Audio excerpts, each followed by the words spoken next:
Alright, yeah, so check this out. This is a late model mower. It's got the older Quantum that they stopped producing, as far as I know, in 2017. It has an oil drain on the bottom of them, but guess what? The way they made this mower,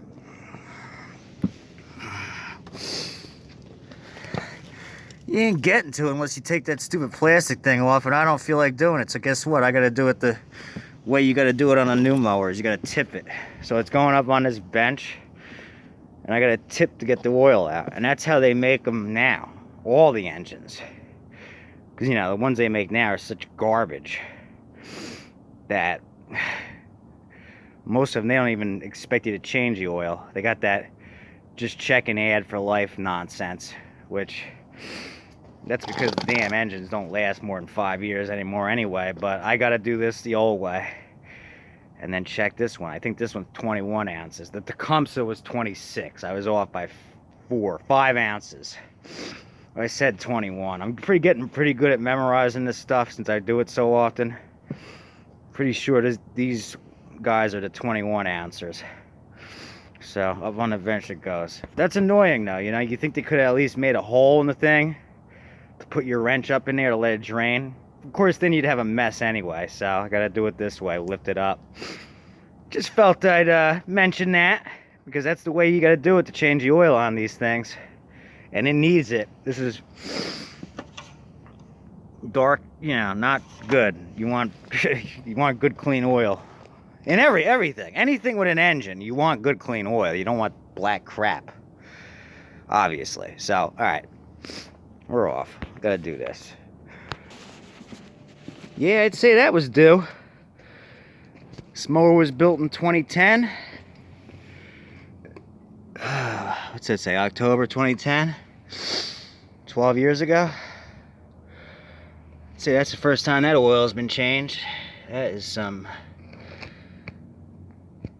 Wow. I think I even see some water in there. You see that?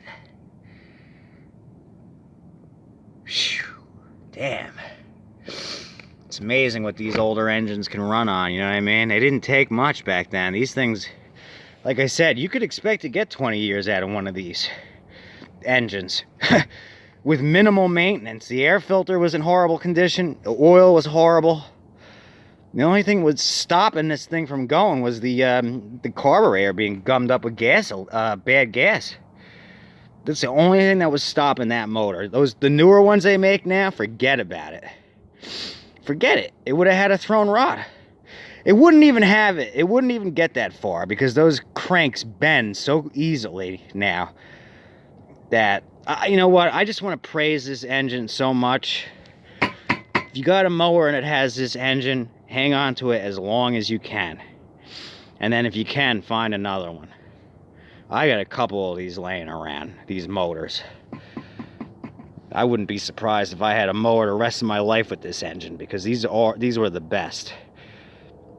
Even better than the Hondas, because they're more powerful and they're just good old flathead motors. You couldn't ask for anything better. This was the last of the flatheads. They phased them out in 2017, EPA regs. So, can't say anything bad about them. That one had a thrown rod. That was probably just due to... The only thing that could really take this motor out is if you don't have enough oil in it. That's about the only way I've seen these engines die. So, that's my 2 cents on the Briggs Quantum, the 190cc, which they stopped making now, going on almost 5 years. Time's flying. It's sad. All right, make sure it's 21 ounces. Add the oil and be done with this too. Let's be ready to go. Maybe sharpen a blade real quick, and then mechanically, she's pretty much good. So that's it. Just wanted to cover that because that's what it was running on. And it would have kept running on that too, but eventually it would have started smoking. Now it's gonna have nice fresh oil. So figure I'd just show that.